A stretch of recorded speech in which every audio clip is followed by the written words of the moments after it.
Well, after a pretty successful trip up into the center of Mozambique, Grant and myself come back to South Africa, and we've arrived here in Sodwana Bay. This time of year, very bad for weather.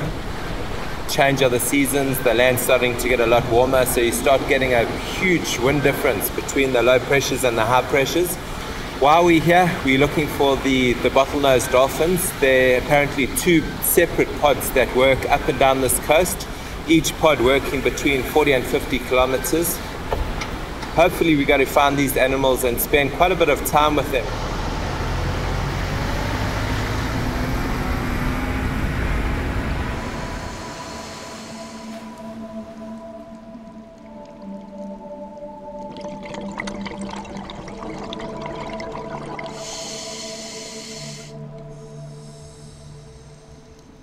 We are on our way to 7 Mile when we came across this nice bump that we picked up on the fish finder. A reef that on the bottom of the sand lies at about 18 meters, and as you can see, a really nice ledge that juts up to about 12 meters, so a nice wall on the inside edge.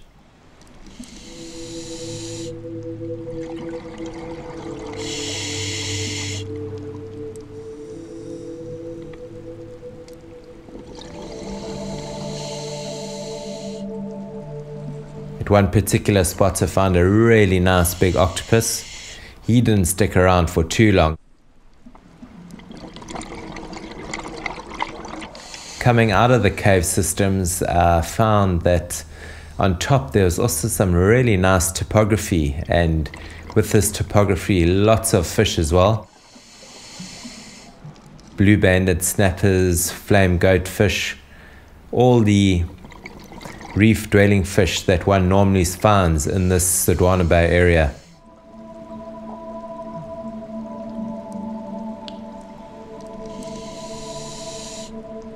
There's quite a lot of surge pushing the fish to and fro, making conditions for me pretty difficult down there. On the way back, we did manage to come across a small pod of the bottlenose dolphins.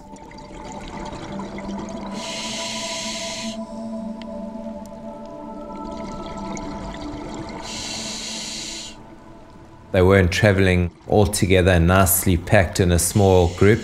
They were pretty much all over the place and in a real playful mood.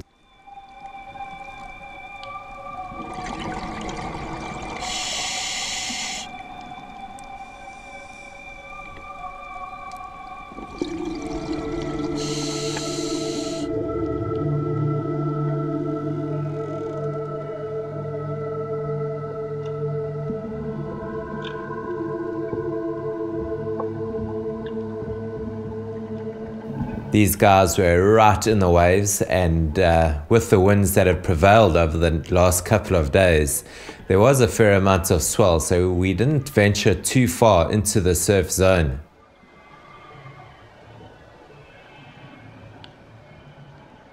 Once they had disappeared, we came across another unusual animal that we found just behind the backline, in fact, and this was one of the manta rays.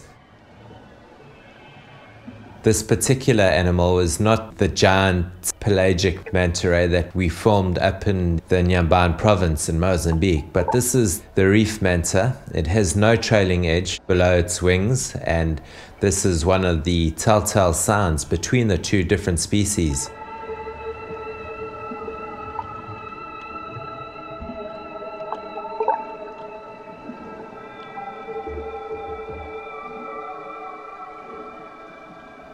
Once this guy disappeared off into the blue, the giant of the plankton feeders arrived, one of the big whale sharks.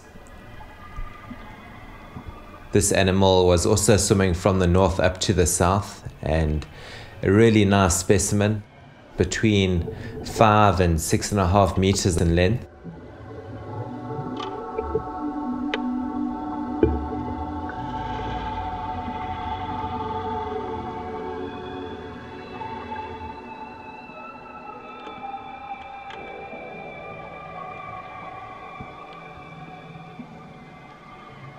Again, another one of those animals that look like it's just gently moving up the coast, but for us, you really have to put in a big effort to keep up with these animals.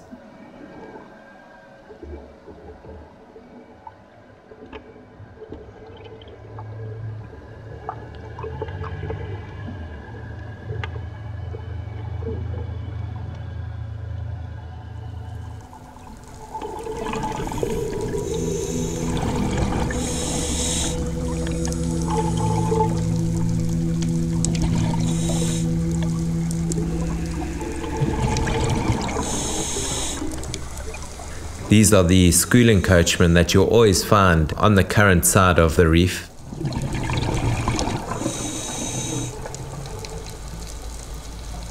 Because of the strong winds that we get at this time of year, there's always a bit of a swell running, and with this swell you get quite a lot of surge. What happens now and again, if there is quite a lot of surge, you often find these big flatfish hiding under little ledges and under some caves.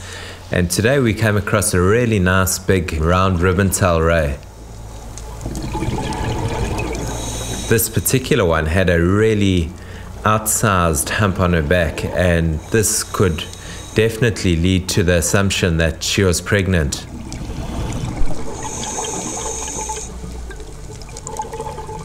Very difficult to work in these conditions, the surge kicking up a lot of sand. With the surge and with a very potent barb on her tail, we decided to leave her alone and head further along the reef.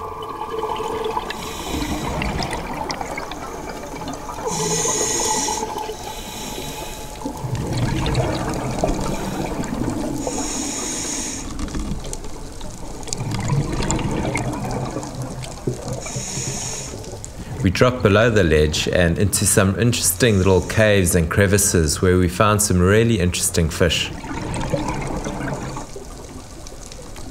We found a lot of juveniles, mixing it up with a lot of the blotched eye soldier fish, which are the red fish further back in the cave. These juveniles also hide in these caves for obvious protection. Little crevices to shoot into whenever there's a predator nearby.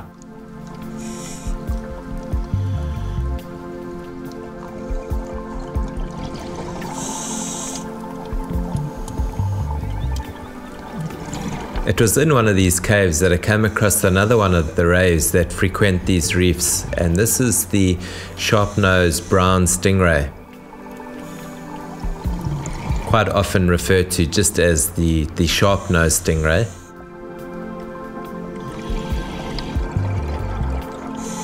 And this poor individual was obviously a victim of some kind of fight, or a shark perhaps thought it was quite a nice piece of meat and left him with quite a stumpy tail. And you quite often find this with a lot of the rays on our coast. They often get chopped off.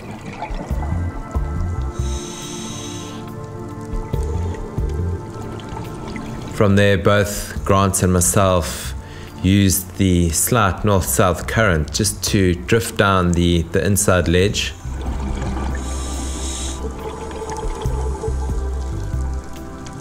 I did notice on one small section a lot of rubble outside a little cave, and it didn't take long for one of the common octopus to pop his head out.